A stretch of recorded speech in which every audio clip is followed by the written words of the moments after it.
Grand Rising, I'm Ranusha, and welcome to Conversations on the Spiritual Journey.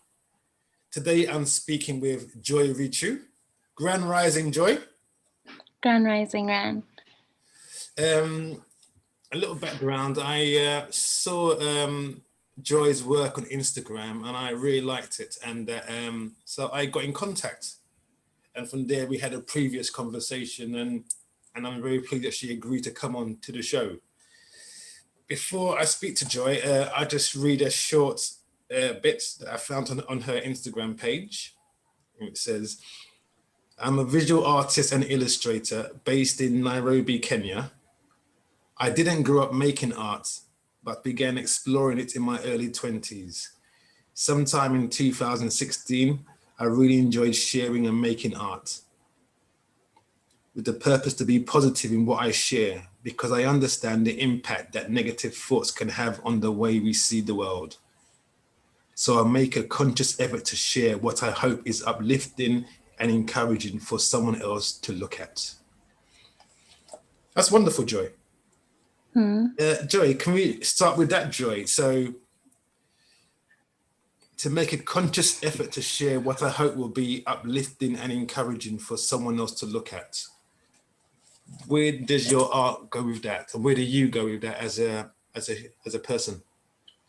What do you mean? Could you clarify your question? Your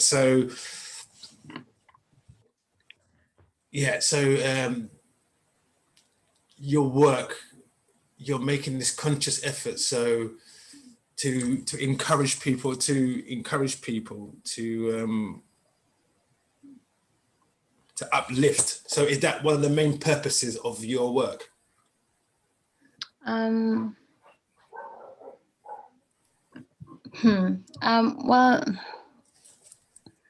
I'm very conscious of the impact of what we put out into the world. And I'm aware of how it feels to consume things, especially during COVID when we're all just at home or in indoor locations, and seeing the world from this one window with much more restricted avenues to have releases, to have social interactions that are good for our mental health and our general well-being. And so for me, in terms of being online and sharing my work, it's to provide that bit of color and positivity and, in a sense, it's hard to use the word hope, but it's in the sense that I think there are many people who maybe are interested in the artist journey. In the caption that you read right now, in me saying that I didn't start when I was young, it's because there are many people who assume that in order to be an artist, you must begin when you are 5 years old. And that's not necessarily true. Or that in order to be an artist, you must suffer greatly and, and not be able to make a living, but that's not true either. And so it's just, there's these bits of positivity that I hope I'm sharing when I share some client work or when I share what I'm working on, that I hope is encouraging for someone else who's looking at it. So Joy, where did you grow up and what kind of place was it? I grew up in Kenya. In terms of what kind of place was it? What do you mean? City, town, was it a small village or a big city? I don't know how familiar you are with Kenya, but we have a capital city. It's called Nairobi. We have other major towns such as Mombasa, but I grew up in Nairobi.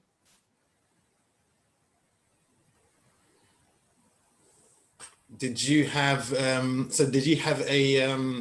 spiritual upbringing, either in what we call, the conventional religions, or a different kind of spirituality in your family? Well, we were raised Catholic. I was raised Catholic. We have a very large Christian community in Kenya. And so that's how I grew up, and that's what I grew up exploring. Was it something that you that had a large part in your life, or was it just something that you had because it was in your family?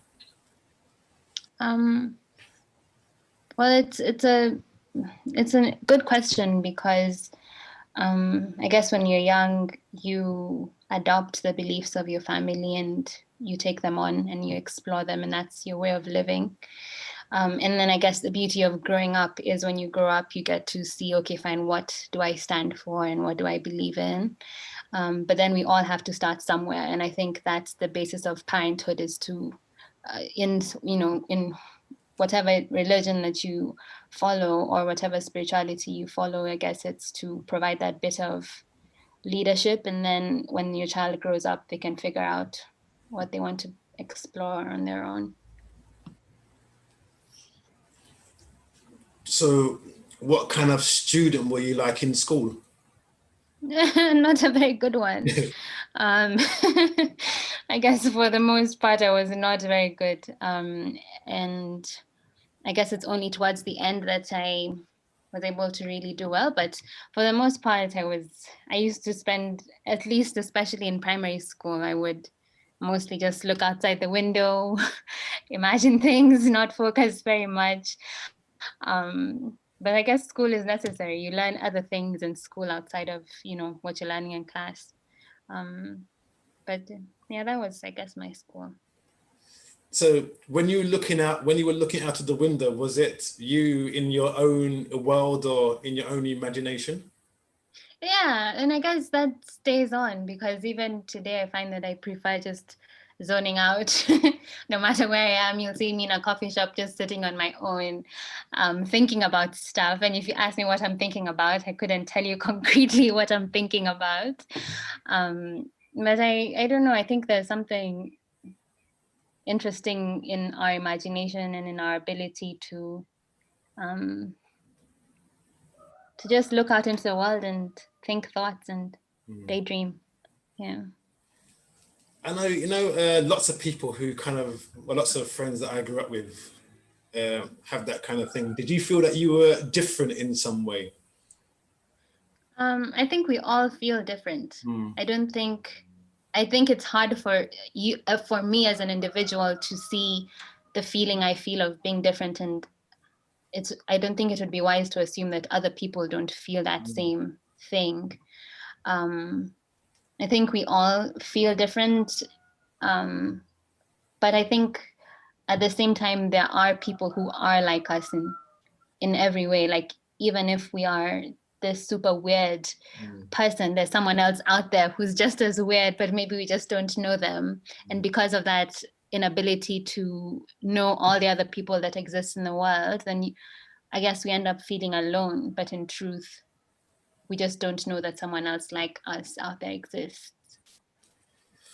Yeah, it's interesting, isn't it? I mean, I guess as well, doing this, you can things what I've been looking at recently, you find out that there are people in Australia or in Bali or Africa, and now we have the ability to connect in this way. You see that, you can share lots of interests with people who you've never met, different cultures, backgrounds, countries, and you can share real connections with them.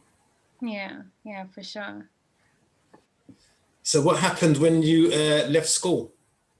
What did you do? When I left school, what do you Yes. mean? I mean, so what age do you leave school in Kenya? I mean, we finished here when we were like 16, 17. What's it like in Kenya? Yeah. I also left school when I was 17.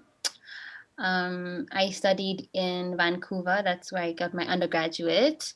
And I left when I was 17. So I was in Vancouver for my 18th birthday. How did you feel going from Kenya to Canada? What was that like? Did you face any challenges or difficulties? I guess the main difference is, I think when you grow up in the continent, you never think that you're Black. Like, that's not a thought that crosses your mind. You don't identify with that idea. At most, you think you are your tribe. Like, I think I'm my tribe, but the word Black never comes to mind. And in fact, when I thought of the word Black, I used to think of Americans. I thought, that's the idea we have of what Black is. It's more of a culture than it is a skin color. And so moving to Canada and people identifying me as Black, I was like, oh, that's different. When I came, I thought I'd just be Kenyan, but I guess there's more than that. And I think the beauty of it is, like we were talking about just now, you're never alone. I was not the only Black person, and I was not the only African on campus. I think if it were the case, like if I lived 50 years ago, 100 years ago, and I moved then, that would have been different. But I feel fortunate to have had other people and a support system around me when I moved. Did you have a tribe which your family come from in Kenya? Yeah, we all have a tribe. What is your one? It doesn't matter. Oh, okay. The reason I say that is because tribe is a thing. It, at least in the past, a few years ago, especially during election times, it has been a source of tribal clashes. Okay then. And so I guess with time we learned to not communicate it as much, even though it's not something to be shameful of. It's just it's a tricky question.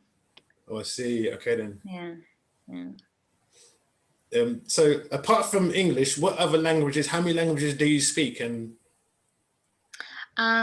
well, in Kenya we speak most people speak 3 languages, which is their tribe, their traditional language, their mother tongue, Swahili, which is what is the second language of the nation, and English.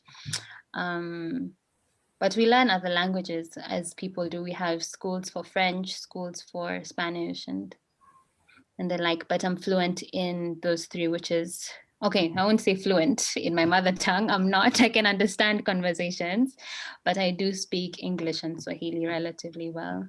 okay. Did you hear about, well, I heard about it last year. There was a kind of, I don't know if it's a movement, but, a growing interest in the diaspora from around the world in learning Kiswahili to make it a unifying voice from people from the diaspora and from continental Africa. Have you heard of that? No, but I know that a majority of the East African languages speak Swahili. I can see why that would make sense. Yeah. I was actually speaking to a friend the other day, and she's beginning to learn.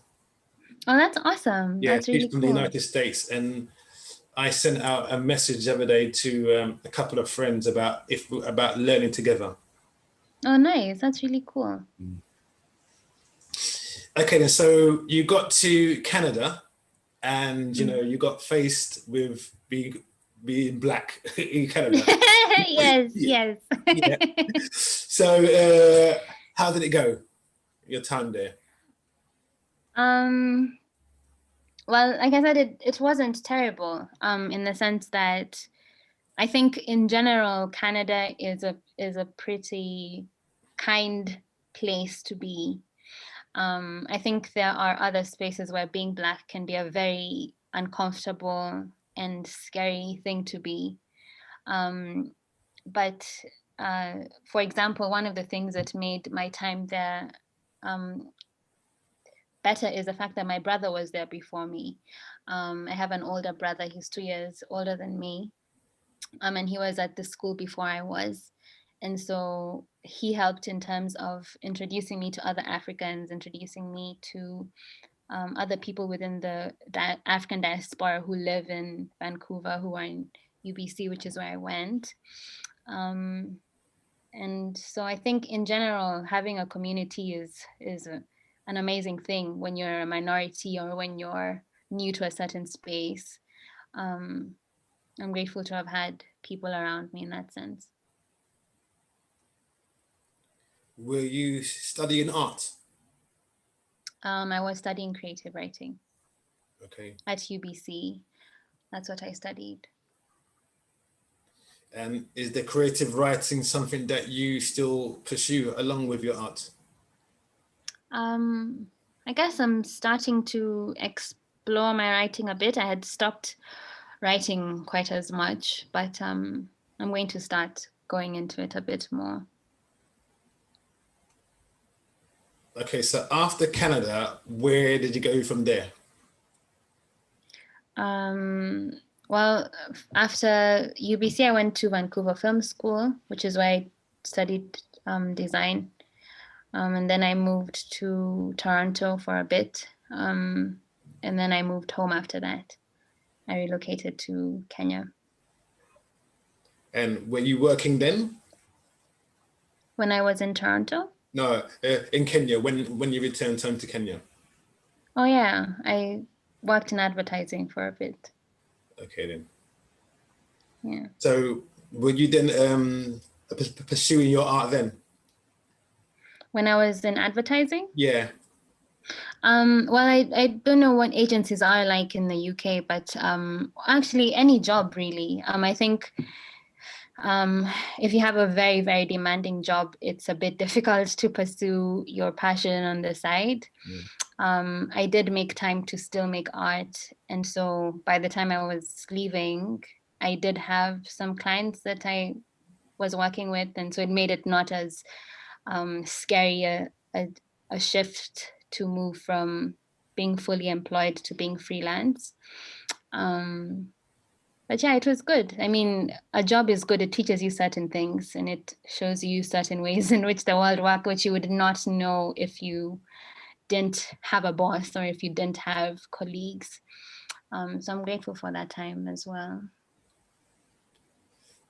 How do you think that experience in Canada affected your, or did it have an effect on your life, on your outlook of things, being an African as well, going to Canada? It had a huge impact, an absolutely huge impact. I think university is such an impactful time in a person's life because like I said, you're just getting into adulthood. You're 17, 18, 19. You're out on your own. There's a lot you learn about the world, and a lot of that shapes who you are. For example, before I moved, I never really appreciated the value of being African. I think when you're on the continent, you take it for granted that being African is an identity, it's a thing to be proud of. Um, I think there's also a notion um, that gets felt in the undercurrent because of colonialism, etc., that certain races are better than you, or certain people or certain countries are better. While in truth, we're all just people. And I think if you don't leave home, you never get to truly appreciate that fact. Mm. So I'm grateful to have been able to leave Mm. and to be able to come back as well. How does it feel to you when we first spoke to today? I said to you, I had never been home. Yeah. How does that come across to you when I say that? What do you mean? I mean, it's the fact like because you grew up in Africa. I've never been there. I grew up parents from the Caribbean, but I know I'm African Yeah. in a sense, but I've never been able to go home to Africa, and so a lot of the things that what you said when you went to Canada, you knew for the first time being called black. I Yeah. grew up being called black. Yeah. Yeah. So I guess it's viewed a bit differently. And of course, seeing yourself, you didn't get many positive images of black people growing up when I was watching television or just around. So yeah, I found it very different way to see the world. And it's only recently through study and research that been able to look at these things and look at the African history. Do you see have this connection between the people from the Caribbean or Europe who grew up here, not who've not seen or been to Africa?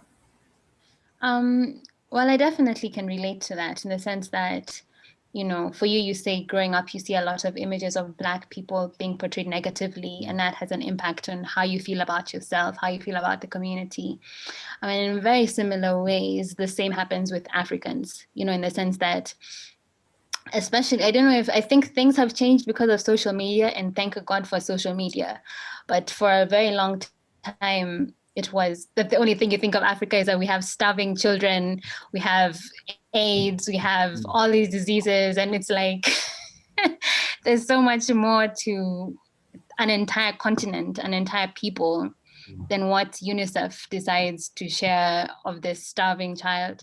And it's not to say that that doesn't exist. That element does exist. That element of suffering exists as it exists in every country around the world.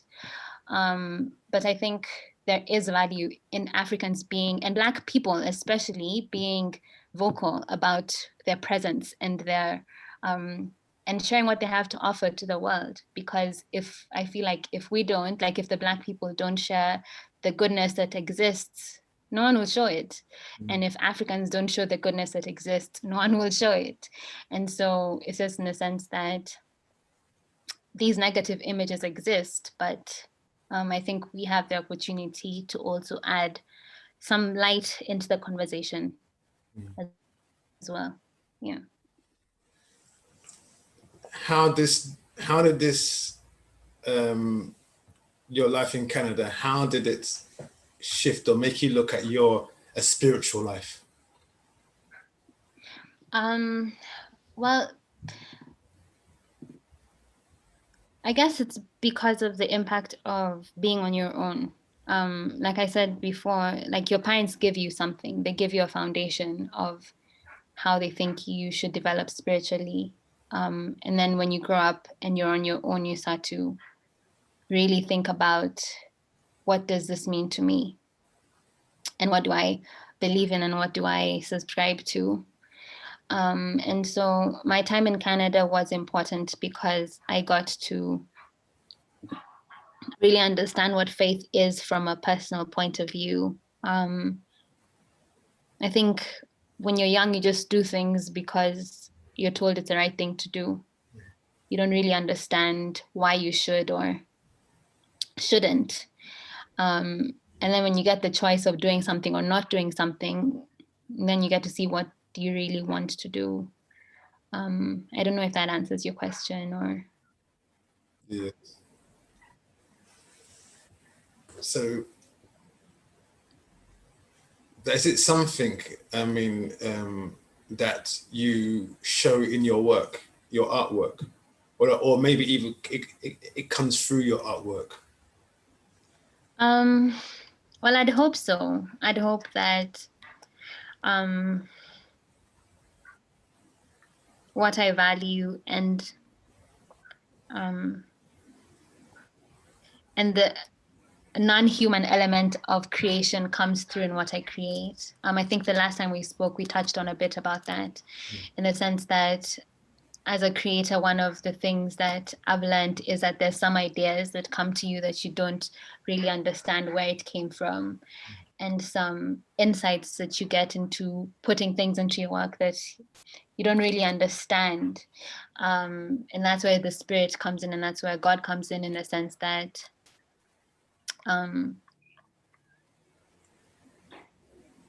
my faith comes out in my work not through religion. And so it's not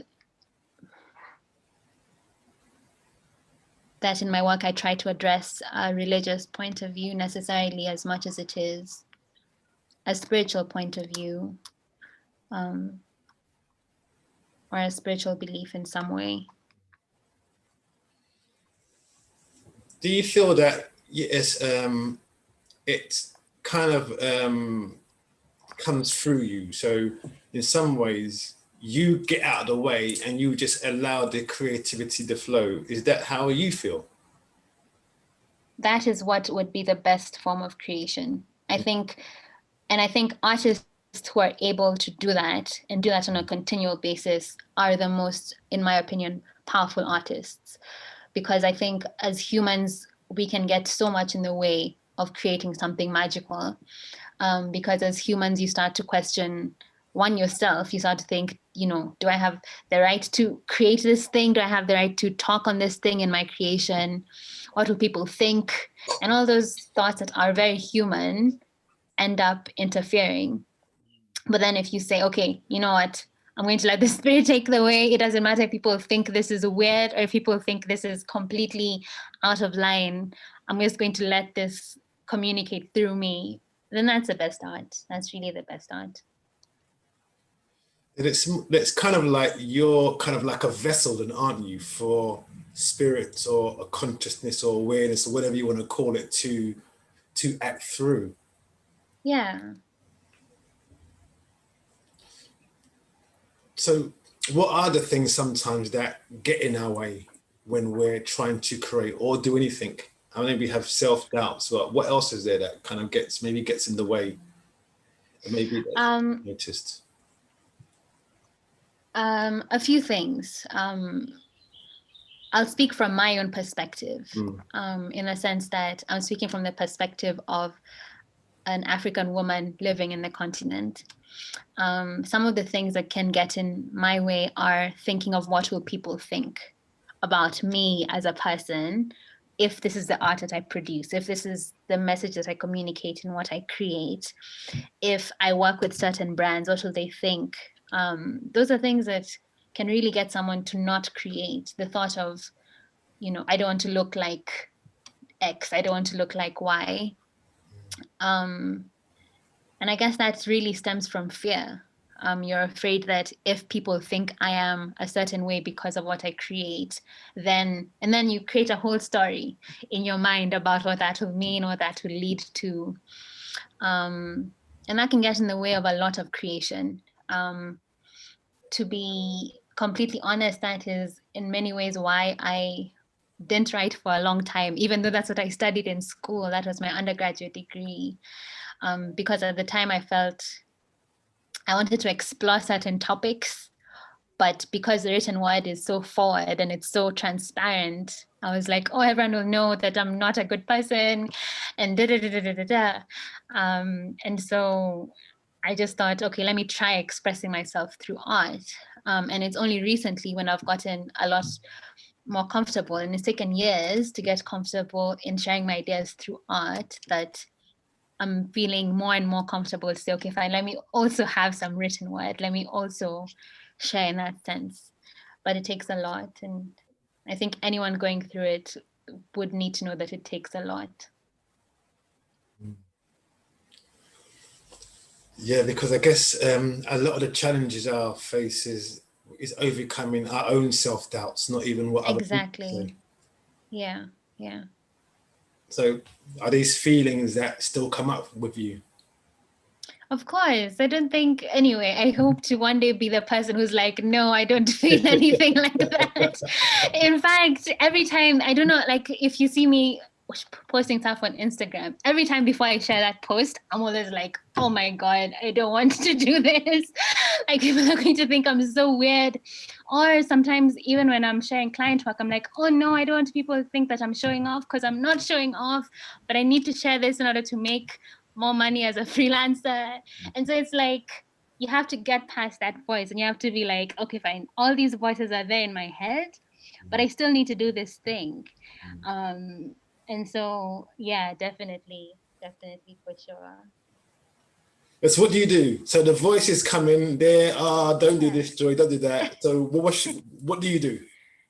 I just act, like, I guess you have to realize, and first off, I guess the first step is to be aware that you are your own worst critic.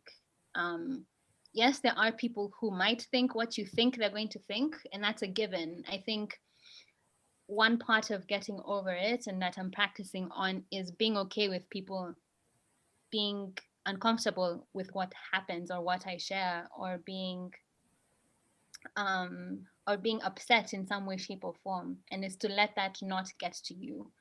I think, earlier on, we are talking about some of the things that we've gotten to explore during quarantine. And one of the things that I've gotten to come into is just owning your space and not being afraid of the world, in the sense that at the end of the day, all we have is ourselves and what we think about ourselves and who we are, and the people that we love.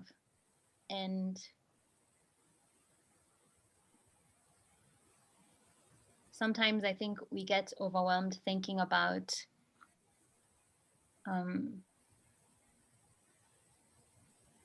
I guess just thinking about fearful thoughts that aren't real. And so just being aware that the fearful thoughts that aren't real is the first step. They're just thoughts. Yeah. I guess that sounds so simple, but I guess that's one of the most powerful places to be, isn't it? Just to recognize the thoughts are just thoughts. Yeah. They're not me. Yeah.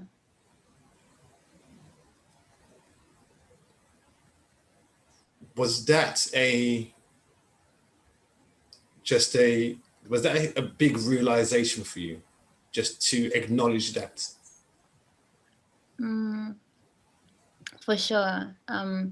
Especially because I don't know what your experience with it is, but we have thoughts every day, every moment, every time we're having a thought. And I guess one of the things I guess I should mention is, like was the case when I was in primary school, I spent a lot of time on my own. Even we first talked when I was at a retreat. A lot of that time was spent on my own. And so when you're alone, well, the one thing that you have is your thoughts. They are there constantly. And then you start to realize that certain thoughts have a huge impact on how you feel. A thought can start as this really small seed of an idea, and then it can blossom into such a huge thing that you're like, and now I feel like the world sucks and everyone in it is horrible, but it just started with this tiny thing.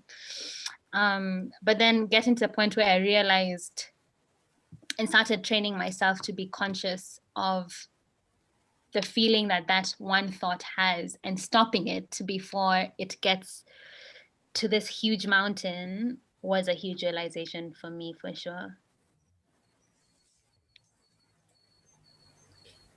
Have you felt that sometimes that the thoughts, even negative thoughts, can kind of store up in the body, and Yes. Yeah. For sure. How did that feel inside you? Our thoughts.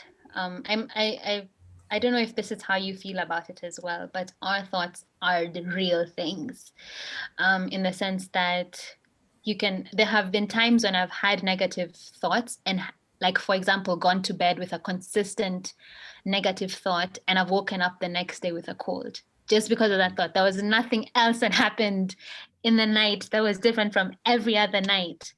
But you think this thought, you go to bed, you wake up and you're sick. And you realize, wow, that thought was so powerful. And you see it in so many other ways. It shows up on the skin, it shows up in general aches in the body. Has this been your experience as well? Yes, I mean, like you said, I think when you realize the power of them, and that you are not your thoughts, they are just thoughts. Yeah. And but we grow up thinking those thoughts to be me, and they're not. And even the case of that me actually being a thought as well. So yes, it's kind of a liberating feeling. And was it liberating for you in regards to your own self-expression? What liberating? Liberating, the seeing that these thoughts weren't you, seeing the power of them, how they can affect you mentally and in your body. Did that liberate you in regards to your work, and just liberate you as a human, as a human being? Well, I guess the thing that you just mentioned is interesting because I think, we've come to an interesting space in the sense that, so we've talked about how our thoughts are just thoughts, especially, when we have a negative thought, that's just a thought. But at the same time, a thought is a thing and it's a powerful thing that can affect your body and your system. And so how do you distinguish between those two ideas that, this thought that comes is just a thought, but at the same time, that thought persisted in becomes a thing. And so this has been both liberating and to some extent also a bit scary in the sense that, for a long time, if you're unconscious of this, you just live life like, like you just live life. And I think it's liberating in the sense that you realize that you don't need to stop yourself because a thought in your head told you, no, you can't do this. No, you're not good enough to do this. That's just a thought. And oftentimes that's not your thought. That's a thought that someone else planted in your head about how you see the world. I think children are interesting in the sense that for most children, especially at the age of like 5, they don't think these negative things about themselves. They don't think I'm not good enough. That thought never crosses their mind. They don't think I'm not talented enough, even though they've had no opportunity to develop any talent because they're just 5. But then you see someone who is 30, 45, 25, yet they think that they don't have a talent or they are not good enough. Where did that thought come from? And so I guess it's realizing and being able to distinguish between the thoughts you want to pursue, the thoughts which are good and which will build you up, such as believing that you can and believing that you're worthwhile, and discarding the thoughts that bring you down and make you unwell, such as I'm not good enough or no one's going to love me ever because of this, things like that. What's yeah, I guess as well, it's that if you have that kind of self-love of yourself as well, Yeah. is Yeah. that something you thought about or something you've had to go through? Of course. I think we all have to get to a point where we consciously decide to love ourselves. Um, I think that I hope that there are some people out there who grow up with the sort of strong sense of self-belief and who grow up with a strong sense of self-love. But I think that's something that not very many people are blessed with. And so at some point you need to go on that journey for yourself, and you need to find that self-love for yourself. um, I think the thing that makes me realize that is just the notion that you need to love yourself whether or not there's someone who's loving you, in the sense that even if, from my point of view, even if you're in the most beautiful relationship, if you don't love yourself, um, it's hard to fully enjoy your presence in that space. And so definitely I have had to go through a conscious journey of learning to love myself and making the conscious effort to do it repeatedly over and over again. So is this your kind of your spiritual basis? Well, that's a great question. Could you tell me a bit more about what you mean by it? Or So what you just said, I mean, even if you're in a relationship, you have this self-love, yeah, and there's a great kind of power in that, knowing that you know who you are, you can express it, you can be yeah, who you are, and it's more than delimited. I'm this or I'm that, I'm from here or from there. It's far yeah, larger than that. It encompasses all. Again, yeah, you have that. So I guess, we're talking about the spiritual journey, and it seems that what you just said encompasses having that self-love comes from a place of, I have no limits. More than all the concepts and ideas and thoughts and opinions that people may or may not have of me. Hmm. Um, Definitely. I think part of the experience from my point of view has been to know that I do have limits, though, in the sense that if you put me on the field and ask me to be an athlete, I would do terribly. And if you put me in a boxing ring and ask me to become a great boxer, I would do terribly. But it's in the sense that within the thing that this Spirit has guided me to, which is art, I shouldn't put a limit on myself in terms of what I can do and what I can create. I think with the space of self-love as well, I'm sure every profession has this, but I only know this from my profession, which is art. There comes a point where you must have a voice and you must have a style. You must have something that makes you unique within the space that you are. Without self-love, you can't appreciate what that style is, in the sense that as an artist, sometimes I feel the pressure to, oh, I must draw super realistic, or I must, paint these Mona Lisa type of paintings, or I must do things like this in order to be a real artist. But where self love comes in is being able to recognize that my voice and my style in art has a place. And just because it's different from someone else's doesn't mean it's any less than. And that's where self love really comes in for me, in the sense that I need to love what I create. I need to see the value myself, because if I don't see the value in it, no one else will. And so self love is definitely an important part of my process and my spiritual journey as well. Is there purpose What do you mean? do you feel some purpose that you're here in expressing yourself through this art and in your life and just Yes, you as a definitely. person? Definitely. As I said before, and as we talked about, there's a lot that people don't know about Africa and Africans, African women.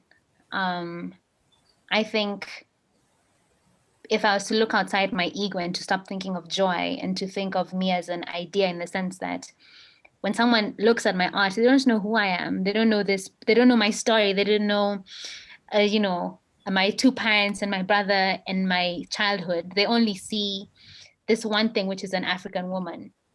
And so in my work and in what I put out there, what am I saying about being an African woman by creating the things that I create? Um, I think this is where purpose comes in the sense that to get to the point where you realize you're not Ran, you are an idea. And therefore what you put out into the world, you're putting it out as an idea, as a statement. If we look at someone like, even, okay, let's take two huge examples, which is Nelson Mandela and Martin Luther King. Those two leaders, yes, they were Martin Luther King and they were Nelson Mandela, but they were more than that. They were symbols of, Black pride, of African leadership, of Black leadership. They became ideas, but the vessel through which those ideas was communicated mattered as well. And therefore I think that is where the purpose comes in. That's a beautiful thing to say. I like how you put it. Thank you. Thanks. So what's next to be expressed through the vehicle of joy, or what are you expressing at the moment? That's a great question. I've been working on a series. Usually, to be honest, in terms of what I share online, the series usually take the most out of me, because they often become this personal journey, and I'm still getting used to the idea of opening up in that sense. But even conversations like this are meaningful to me. So, in terms of my online sharing, I do have a series coming up, maybe in the next 2 weeks. In terms of client work, I have been working on a few things as well. But it's all in the art space, and I'm really grateful for that. So is that coming out soon? The series? Yes. Yes, in the next 2 weeks. Okay. I should start sharing it then. It's extraordinary, isn't it, that your work is on Instagram and it can be seen all over the world. Have you had feedback from people that you just didn't know or a bit surprised? I think even this is a testament to that, in the sense that before I joined Instagram, I didn't know about this person called Ran, and I didn't know about so many other people. And I think that's the beauty of the internet. Like, if it was 50 years ago, there is absolutely no way I would have known someone, sitting in his house in the UK during a global pandemic. There is absolutely no way that would have happened. And so I find that really cool. I find it beautiful. I have in my mind this utopia where people from different cultures can exist in harmony. I know it's a dream and I know it's a utopia of sorts, but I think that's when the most beautiful things happen. When I can talk to you and you can talk to me in ways that would never have been possible before. I find that really amazing. Joy, one of the reasons why I connected with you and your work, I love the color in your work. Oh, thanks. Can you please talk about that for a second? Your use of color. Color is a very important part of art, and a very important part of how an artist communicates to the world. The colors that we gravitate to say a lot about how we feel, our mental and emotional state. And that's what comes out in my art. This is a bit of a confession, but in terms of, and maybe you've actually felt it, but in terms of one thing that people often say about me, it's that if you ask, oh, what's Joy like? And oftentimes people will say, oh, she's very intense. And that is an accurate description of me in many ways. For a long time, I was embarrassed about that. And I was like, oh, I'm sorry that you think I'm intense. I should tone it down a bit. But then that intensity comes out in my color schemes. You look at my work and you think, oh gosh, those colors are so intense. But I think that that's beautiful as well, in the sense that, and I'm really amazed that you pick up on that, in the sense that there's a lot that you can tell about a person and an artist by the colors that they choose to use. And so the colors that I choose are really representations of my inner being and my emotional state, which is most of the time intense. Yeah.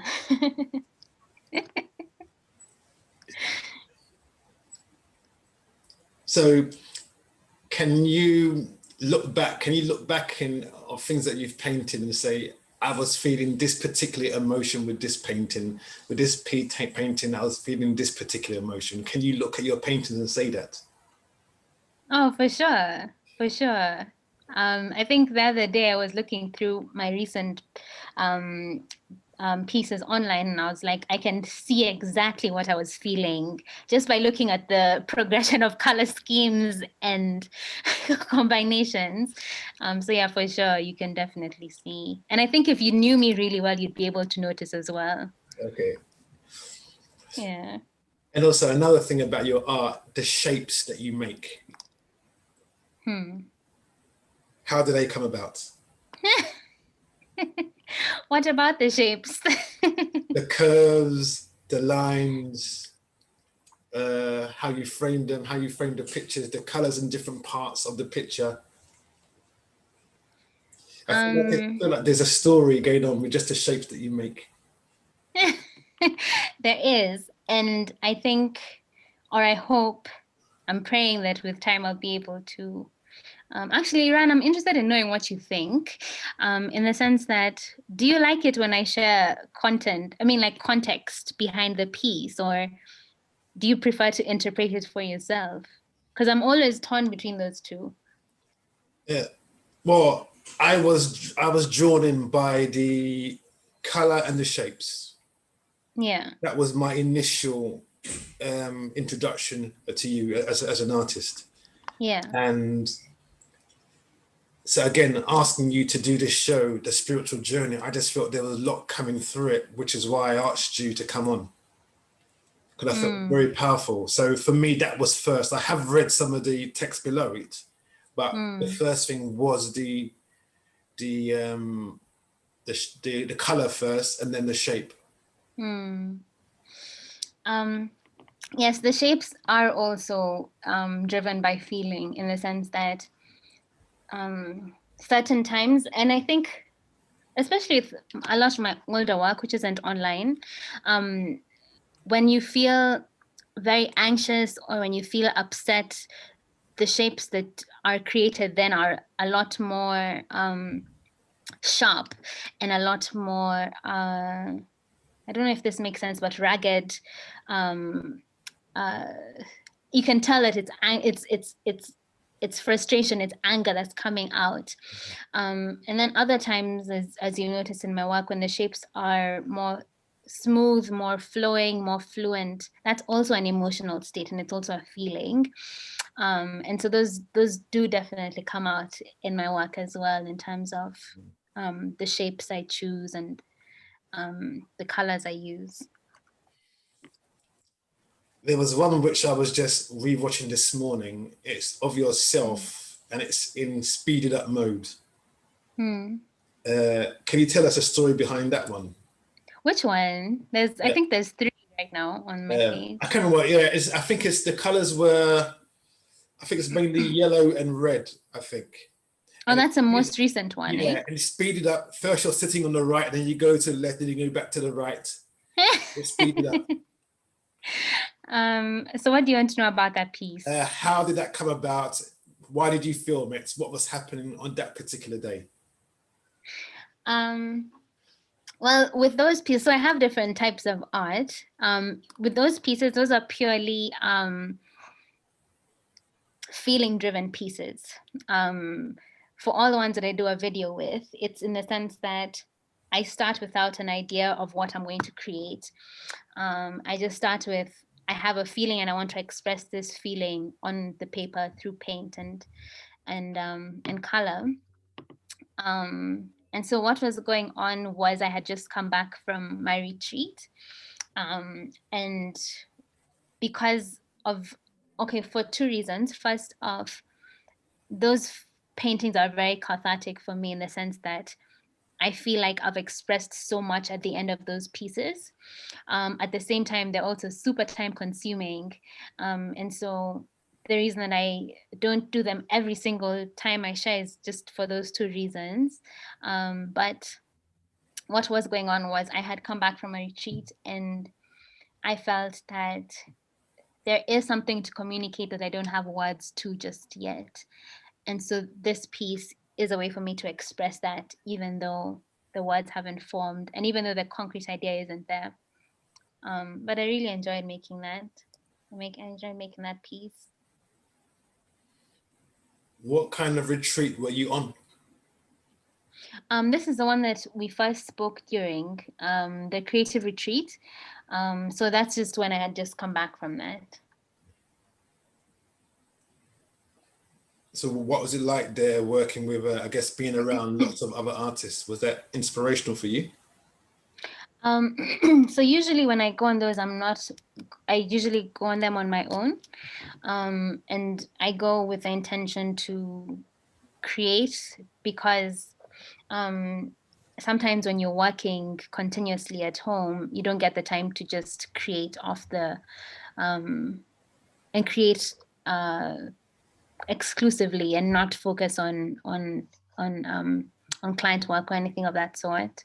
So my creative retreats are usually solitary retreats as well, but they're really enlightening times for me also.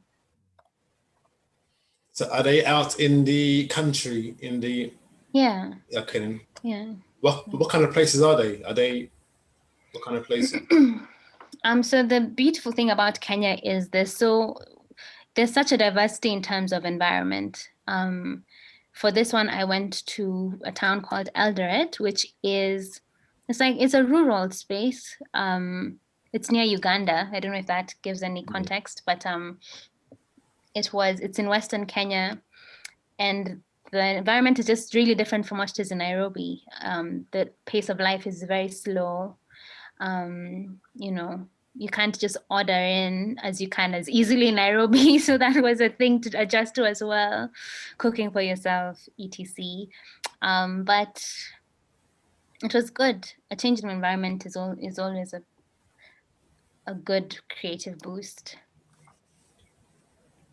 Joy, is it something that you relish, that time being alone? I do. I really, really appreciate and value that time. Do you find that a meditative experience, or do you practice meditation or prayer of any kind? I think that time is usually spent, because it's on on my own. It's spent being familiar with myself, being familiar with my thoughts and my feelings, away from the spaces and people who tell you what to think and tell you what type of thinking is right or wrong. I think for me as an artist, it's important because there's an individual element to finding your voice that you can't find it when people are constantly telling you what to think and what to say and how to say it and how to think it. And so that time alone is very, very important for me. Regularly, not just once in a lifetime. It's regularly that it's important. Do you find that in these moments of solitude, are times when you get inspired, or inspiration can rise? Inspiration rises anywhere, thankfully. And I think what that time teaches me is the practice of tuning in, how to tune in, so that even when I'm back in Nairobi or I'm wherever I am, I can still tune in as if I was not here and as if I was away on my own. But then without taking that time away, it's hard to know how to tune in and how to connect with yourself in that way. I think that's brilliant because so when you come from there, then it doesn't matter where you are. You can take the same feeling to whether you're in a busy place, whether you're in a room Yeah. with people, isn't it, already? Yeah. Yeah. So what is I know you spoke about the series coming up, but is there anything further on from there? And where do you see Joy in a few years? Uh, well, all I can say is I hope that I'm in a very good place in a few years by God's grace. I think I'm still painting that picture in my head of what exactly that looks like. I think for me, I only focus on the very next step, and the very next step is being better than the past step that I made. And so if it's that I have shows in galleries, if that is the path that I'm to take, then it's just making sure that each time I have a show, I'm better at it than I was the previous time. I have been focused a lot on editorial illustrations. That is my focus right now. I would like to see where that goes in the next few years. But I think editorial illustrations are a beautiful space. I really like that space. Yeah. And do you see yourself continuing with your writing? I'd hope to. I'd really hope to. Have you got anything that you've written recently?